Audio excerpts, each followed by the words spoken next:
যদি আমাদের মার্কার সাথে নাও থাকেন তাও হা ভোটের সাথে অ্যাটলিস্ট আপনারা থাকবেন। আমাদের প্রথম লক্ষ্য হচ্ছে যে জুলাই সনদকে বাস্তবায়ন করা। এই ভারতীয় আধিপত্যবাদ আমাদেরকে কখনোই মাথা তুলে দাঁড়াতে দেয়নি। ইনসাফ ভিত্তিক সমাজ প্রতিষ্ঠা করাই আমাদের লক্ষ্য। হয়তো রাতারাতি বলতে পারবো না যে এখানে আমরা সরকারি স্কুল বা হাসপাতাল করে দিতে পারবো, তবে সে ধরনের দীর্ঘমেয়াদী পরিকল্পনা আমাদের রয়েছে। আরেকটি হচ্ছে অবকাঠামোগত, এখানকার যেই বিভিন্ন জায়গায় অপরিকল্পিত নগরায়ন তৈরি হয়েছে এবং এই 11 আসনে বড় একটা সমস্যা হচ্ছে যানজট। সেটা নিয়ে এই অবকাঠামোর পরিকল্পনা আমরা করতে পারি কিভাবে।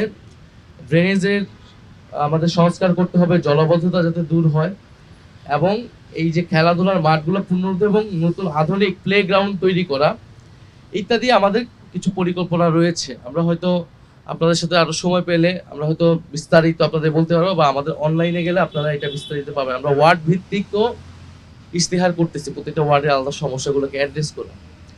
আর সার্বিকভাবে আমরা সারা দেশের জন্য আমাদের পরিকল্পনা রয়েছে। আমাদের মোটা দাগে আমরা যেটা বলতেছি যে আমাদের প্রথম লক্ষ্য হচ্ছে যে জুলাই সনদকে বাস্তবায়ন করা। ক্লিংকার বেশি থাকলে সিমেন্ট বেশি খাঁটি। আনোয়ার সিমেন্ট। যে জুলাই সনদের মাধ্যমে সংবিধান থেকে শুরু করে দেশের অনেকগুলো সংস্কার প্রস্তাবনা এসেছে, আমরা এই 11 দলীয় জোট যদি সরকারের গঠন করতে পারি, ইনশাল্লাহ আমরা সেগুলো বাস্তবায়ন করব। আমরা দ্বিতীয়ত বলতেছি যে বাংলাদেশে দুর্নীতি এবং বৈষম্য মুক্ত একটা রাষ্ট্র হিসেবে আমরা গড়ে তুলব। সেটার জন্য যা ব্যবস্থা, প্রশাসন এবং পুলিশ, বিচারালয়, সেটার সংস্কারটা আমরা করব। আমরা তৃতীয়ত বলতেছি যে আমরা আধিপত্যবাদের, বাংলাদেশে যে আধিপত্যবাদের কবলে পড়েছে এবং এই ভারতীয় আধিপত্যবাদ আমাদেরকে কখনোই মাথা তুলে দাঁড়াতে দেয়নি, আমরা সেইটা থেকে বাংলাদেশকে সার্বভৌম একটা রাষ্ট্র হিসেবে আমরা গড়ে তুলব। সর্বোপরি একটা ইনসাফ ভিত্তিক সমাজ প্রতিষ্ঠা করাই আমাদের লক্ষ্য।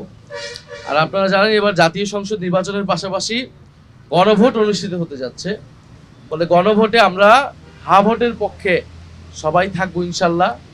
আমরা সবাইকে এটা বলতেছি এবং এটাও বলতেছি যে যদি আমাদের মার্কার সাথে নাও থাকেন তাও হা ভোটের সাথে অ্যাটলিস্ট আপনারা থাকবেন।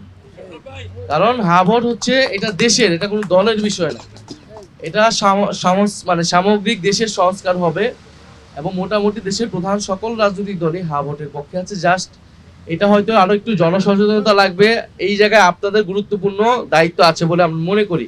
আপনারা যারা সামাজিক নেতৃত্ব, সামাজিক সংগঠন আছেন, আপনাদের পরিবার পরিজন, আশেপাশের মানুষ, বিশেষত আমাদের একটু নিম্নবিত্ত মানুষ যারা রয়েছেন, যাদের শিক্ষা দীক্ষা একটু কম, তারা হয়তো এটা বুঝতেছে না, তাদেরকে আমাদেরকে এটা বোঝাতে হবে।